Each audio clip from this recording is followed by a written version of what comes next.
Palakkad east ഒറ്റപ്പാലത്ത് ശിവസേന ജില്ലാ secretary കുത്തിപ്പരിക്കേൽപ്പിച്ച കേസിലെ പ്രതി അറസ്റ്റിലായി. കയറമ്പാറ സ്വദേശി ഫൈസലാണ് അറസ്റ്റിലായത്. ഇന്നലെയാണ് മീറ്റ്ന സ്വദേശി വിവേകിന് കുത്തേറ്റത്.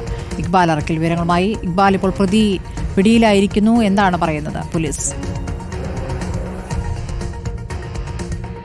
സ്മൃതി, ഇന്നലെ വൈകിട്ടായിരുന്നു ഈ ശിവസേനയുടെ ജില്ലാ സെക്രട്ടറി ആയിട്ടുള്ള വിവേകിന് ഒറ്റപ്പാലത്ത് വെച്ച് കുത്തേൽക്കുന്നത്. മീറ്റ്ന സ്വദേശിയാണ് വിവേക്. കയറാമ്പാറ സ്വദേശിയായിട്ടുള്ള ഒരു യുവാവാണ് വിവേകിനെ പരിക്കേൽപ്പിച്ചതെന്നാണ് പോലീസ് ഇന്നലെ തന്നെ കണ്ടെത്തിയിരുന്നു. പക്ഷേ ഇയാൾക്ക് വേണ്ടിയുള്ള തിരച്ചിൽ നടത്തിയെങ്കിലും ഇന്നലെ ഇയാളെ കണ്ടെത്താൻ വേണ്ടി സാധിച്ചിരുന്നില്ല. തുടർ അന്വേഷണത്തിനിടയിലാണ് ഇപ്പോൾ കയറാമ്പാറ സ്വദേശിയായിട്ടുള്ള ഫൈസൽ ഒറ്റപ്പാലം പോലീസിന്റെ പിടിയിലായിട്ടുള്ളത്. ഈ ഫൈസലിന്റെ പിതാവും ഈ വിവേകും തമ്മിൽ കഴിഞ്ഞ ദിവസം ചെറിയ രീതിയിലുള്ള ഉന്തും തള്ളും ഉണ്ടായിരുന്നു. ചെനക്കത്തൂർ പൂരത്തിനിടയിലായിരുന്നു വാക്കേറ്റവും പിന്നീട് ഈ ഉന്തും തള്ളും ഉണ്ടാവുന്നത്. ഇതിന്റെ വൈരാഗ്യത്തെ തുടർന്നാണ് ഫൈസൽ വിവേകിനെ ആക്രമിച്ചതെന്നാണ് നിലവിൽ പോലീസിന് കണ്ടെത്താൻ വേണ്ടി സാധിച്ചിട്ടുള്ളത്. ഏതായാലും വിവേക് ഇടുപ്പിന് പരിക്കേറ്റ വിവേക് നിലവിൽ ഇപ്പോഴും ഒറ്റപ്പാലത്തെ സ്വകാര്യ ആശുപത്രിയിൽ ചികിത്സയിൽ തുടരുകയാണ്. ഫൈസലിന്റെ അറസ്റ്റ് പോലീസ് നിലവിൽ രേഖപ്പെടുത്തിയിട്ടുണ്ട്.